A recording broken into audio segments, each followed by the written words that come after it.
Red big TV digital exclusive breaking news చూస్తున్నాం. విజయ్ మాల్యా వాజక విజయ్ మాల్యా సంచలన వ్యాఖ్యలు చేశారు. ఒక యూట్యూబర్ పాడ్కాస్ట్లో మాల్యా సుదీర్ఘ వివరణ ఇచ్చే ప్రయత్నం చేసినట్లుగా అర్థమవుతోంది. ప్రస్తుతం అయితే ఇవి సోషల్ మీడియాలో సంచలనంగా మారాయి. ప్రజెంట్ తాను దొంగను కాదని వివరణ ఇచ్చే ప్రయత్నం చేశారు విజయ్ మాల్యా. నేను దేశం విడిచి పారిపోయానంటే ఒప్పుకుంటా, మరి దొంగతనం అభియోగం ఎందుకు మోపుతున్నారని చెప్పి మాల్యా సంచలన కామెంట్ చేశారు. దొంగతనం అభియోగం ఎందుకు చేస్తున్నారని చెప్పి సంచలన వ్యాఖ్యలు చేసినట్టుగా అర్థమవుతుంది. 2016 మార్చిలో భారత్ విడిచి లండన్ వెళ్ళినటువంటి మాల్యా అదే ఏడాది ఏప్రిల్లో విజయ్ మాల్యా పాస్పోర్ట్ రద్దు జరిగినట్లుగా తెలుస్తోంది. అయితే దేశం విడిచి వెళ్లిన 9 ఏళ్ల తర్వాత తొలిసారి స్పందించడం జరిగింది. ఆర్థిక నేరస్తుడిగా ఆరోపణలు ఎదుర్కొంటున్నటువంటి విజయ్ మాల్యా ముందుగా అనుకున్న విదేశీ పర్యటనలో భాగంగా ఇండియా నుంచి లండన్ వెళ్ళినట్లు మాల్యా పూర్తి వివరాలు క్లారిటీ ఇవ్వడం జరిగింది. బ్యాంకులకు లక్షల కోట్ల ఎగవేతపై మాల్యా స్పందించడం జరిగింది. అయితే మనీ లాండరింగ్ విషయంలోనూ తనదైన శైలిలో కామెంట్స్ చేశారు.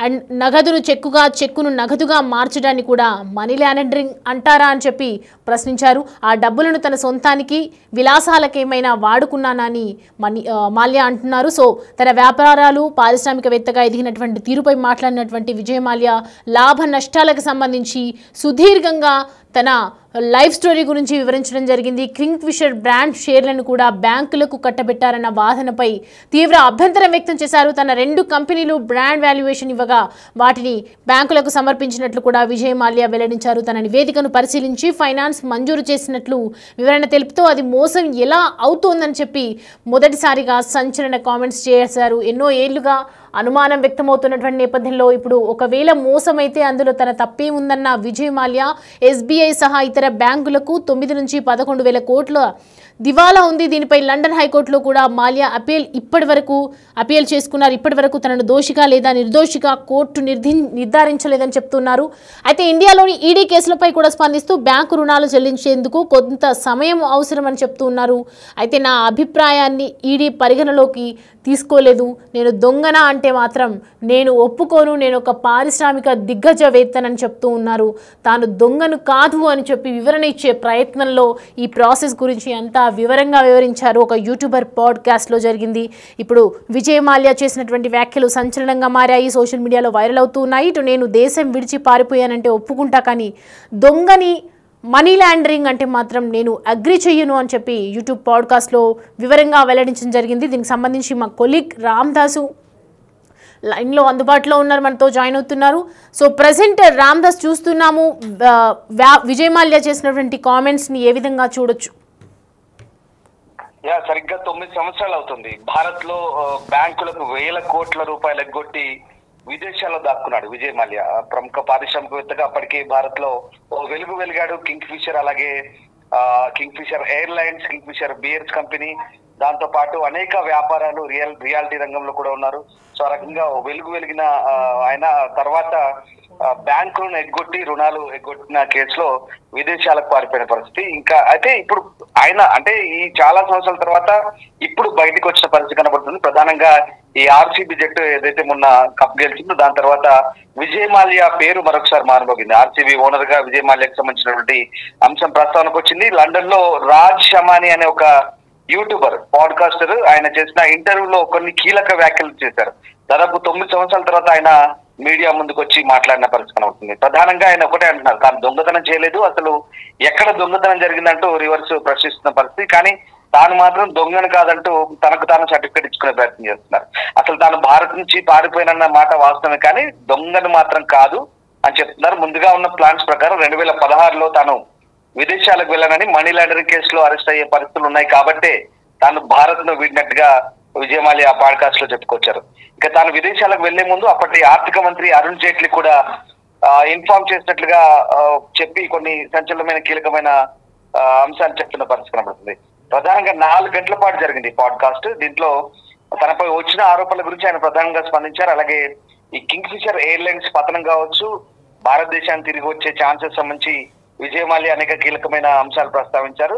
ఇక తనకు భారత్ లో న్యాయమైన విచారణకు హామీ ఇస్తే తాను తిరిగి స్వదేశానికి తిరిగి రావడానికి పరిశీలిస్తానంటూ విజయ్ మాల్యా చెప్పడం ఇక్కడ మనకు ఆసక్తికరంగా మారుతుంది. ప్రధానంగా అంటే భారత్ లో న్యాయమైన విచారణతో పాటు గౌరవప్రదమైన ఉనికి గురించి తనకు హామీ ఇస్తే కనుక, ఖచ్చితమైన హామీ ఇస్తే తాను తిరిగి భారత్ కు రావడం గురించి తీవ్రంగా ఆలోచిస్తానంటూ విజయ్ మాల్యా అంటున్నారు. The same time Kingfisher airlines గురించి కూడా ఆయన మాట్లాడారు. ఆ విమానయాన సంస్థను కాపాడడానికి అవసరమైన ప్లానింగ్ సమర్పించినప్పుడు అప్పుడు ఆర్థిక మంత్రి ప్రణబ్ ముఖర్జీ తన రిక్వెస్ట్ ని తోసిపుచ్చారని కూడా చెప్పాడు. అదే సమయంలో 2008 ప్రపంచ ఆర్థిక సంక్షోభం జరిగినప్పుడు, అంటే ఆ టైంలో ఆర్థిక మాంద్యం కలిగింది. ఆ టైంలో ఎయిర్లైన్స్ ఇబ్బందులకు గురైన మాట వాస్తవం అంటూ ఒప్పుకునే పరిస్థితి వచ్చింది. సో ఆ రకంగా అంటే 2016లో భారతదేశం నుంచి యునైటెడ్ కింగ్డమ్ అంటే యూకేకి ఆయన పారిపోయారు. అప్పటి నుంచి ఆయన లండన్ లోనే ఉంటున్నారు. అక్కడ నుంచి రామదాసు అంటే ఈ ఆర్సీబీ జట్టును కూడా ఎందుకు ఆయన దీన్ని సపోర్ట్ చేయాల్సి వచ్చిందో వివరణ ఇచ్చారా? దానికి సంబంధించి ఏదైనా ఆర్సీబీ జట్టుకు సంబంధించి కూడా కొన్ని కీలక వ్యాఖ్యలు అయితే చేశారు విజయ్ మాల్యా. సో దానికంటే ముందు ప్రధానంగా ఆయన అంటే ఆర్థిక మూలాల గురించి ఎక్కువగా మాట్లాడిన పరిస్థితి కనబడుతుంది. ప్రధానంగా తనను ఆర్థిక వ్యవహారాలకు సంబంధించి ఇప్పటికే 14,000 కోట్లు రికవరీ చేశారు. ఆ 14,000 కోట్లకు సంబంధించి ఇంకా తాను దొంగనేలవుతానంటూ చెప్తున్న పరిస్థితి కనబడుతుంది. మరోవైపు మీరు అడిగినట్టుగా ఆర్సీబీ జట్టు గురించి కూడా కొన్ని ఆసక్తికర వ్యాఖ్యలు చేశారు. ఆర్సీబీ జట్టులో ముఖ్యంగా ఆ జట్టుకు తాను మొదటి నుంచి ఓనర్ గా ఉన్న పరిస్థితి కనబడుతుంది. ఆయన జట్టు కొనుగోలు చేసిన తర్వాత కీలక ఆటగాళ్ళని అయితే తీసుకున్నారు. తర్వాత ఆయనపై ఈ ఆరోపణ రావడం, బ్యాంకులకు ఎగవేతకు సంబంధించి అటు నుంచి లండన్ పారిపోవడం. ఇప్పుడు ఆర్సీబీ జట్టు గెలిచిన తర్వాత దీనికి సంబంధించి అయితే ఆసక్తికర వ్యాఖ్యలు చేశారు. తనకు సంబంధించినటువంటి బుమ్రా లాంటి ఆటగాళ్లు తనకు ఫేవరెట్ ఆటగాళ్ళుగా చెప్తున్నారు. అలాగే ఆర్సీబీ జట్టు తన స్వయం కృషితో తాను ఆ జట్టును తయారు చేశాను, నిర్మించాను. ఆ రకంగా ఆ జట్టు యజమానిగా తనకు గర్వంగా ఉందంటూ చెప్పుకొచ్చిన పరిస్థితి కనబడుతుంది. సో ఆ రకంగా అంటే మాల్యా ప్రధానంగా ఒక కింగ్ ఆఫ్ గుడ్ టైమ్స్ గా పేరు పొందిన వ్యాపారవేత్త. భారత్ లో 2005లో కింగ్ ఫిషర్ ను లాంచ్ చేశారు. ఆ తర్వాత లగ్జరీ విమానయాన సంస్థలకు అది ప్రసిద్ధి చెందినప్పటికీ తర్వాత కంప్లీట్ గా తప్పుడు స్ట్రాటజీస్ తో వెళ్లారు. అప్పులు పెరిగాయి, అవినీతి ఆరోపణలు పెరిగాయి. త్వరగా 2012 నాటికి అది మూతపడింది. సో అట్లాగే భారతీయ బ్యాంకుల నుంచి సుమారు 9,000 కోట్ల రుణాలు తీసుకొని వాటిని తిరిగి చెల్లించకుండా 2016లో భారత్ నుంచి ఉడాయించారు ఆయన, అంటే లండన్ పారిపోయారు. సో అప్పటి నుంచి మనీ లాండరింగ్ కేసు కూడా నమోదైంది. ఆరోపణలతో సహా అనేక నేరపూర్తి కేసులు, ముఖ్యంగా ఈ ఐడిబిఐ బ్యాంక్ నుంచి 900 కోట్ల రుణం తీసుకున్న ఆరోపణలనే అలాగే ఆయన భారత్ కి అప్పగించాలంటూ భారత ప్రభుత్వం బ్రిటన్ కోరుతుంది. తనపై వచ్చిన ఆరోపణలు రాజకీయ కారణాలతో కూడినవని, తనకు న్యాయమైన విచారణ జరిగితేనే భారత్ కు తిరిగి వస్తానంటూ మాల్యా చెప్తున్న పరిస్థితి. సో అనేక రకాల కారణాలు అయితే ఉన్నాయి. మాల్యాకి సంబంధించి ఇటు హర్ష్ గోయంకా అనే వ్యాపారవేత్త కూడా మాల్యాకి సపోర్ట్ చేస్తున్న పరిస్థితి కనబడుతుంది. అంటే మొత్తం మీద అంటే ఇప్పుడు మాల్యా ఒకటి చెప్తున్నారు, తాను మాత్రం దొంగను కాదు, ఖచ్చితంగా తనకు సంబంధించినటువంటి రుణాల ఎగవేత ఏదైతే ఉందో వాటికి మించి, ఆ పరిమితికి మించి తాను ఇప్పటివరకైతే తన దగ్గర రికవర్ చేసుకోని చెప్తున్న పరిస్థితి. అండ్ ఇంకోటి మీరు చెప్తున్నట్టుగా ఇప్పుడు అంటే ఈ ఆర్సీబీ కప్పు గెలిచిన తర్వాత దీనికి సంబంధించి ఆయన కొంత ఎగ్జైట్ గా ఉన్నట్టుగా కనిపిస్తుంది. ముఖ్యం మీద అంటే ఈ 18 సంవత్సరాల తర్వాత తొలిసారిగా ట్రోఫీని ఆర్సీబీ గెలిచిన తర్వాత ఇప్పుడు ఆ టీం మేనేజ్మెంట్ సంబంధించి ఆయన తనదైన స్టైల్లో సెలబ్రేట్ చేసుకోవడం కనబడుతుంది. తన జీవితానికి సంబంధించిన విషయాలను ప్రస్తావించడంతో పాటు రాయల్ ఛాలెంజర్స్ బెంగళూరు జట్టు గురించి ఆసక్తికరమైన విషయాలు వెల్లడించారు. ముఖ్యంగా ఆర్సీబీని ఎందుకు స్థాపించాల్సి వచ్చిందో కూడా చెప్పారు. దాదాపు అప్పుడు అండ్ ఇంకోటి రామ్దాస్ ఏదైతే మనం చూస్తున్నాం కదా, ఇప్పుడు ఈ మధ్య 2 రోజులుగా వైరల్ అవుతుంది ఆయన మాటలు, నేను విరాళాలు ఇచ్చాను, దేవుడిని నన్ను రక్షిస్తాడు అని చెప్పడం జరిగింది. ఇప్పటి వరకు మరి ఆ ఆలయాలు ఎక్కడున్నాయి, దేనికోసం ఈ బంగారం కూడా విరాళంగా ఇవ్వటం జరిగింది అనే వివరాలు ఏమైనా ఉన్నాయా?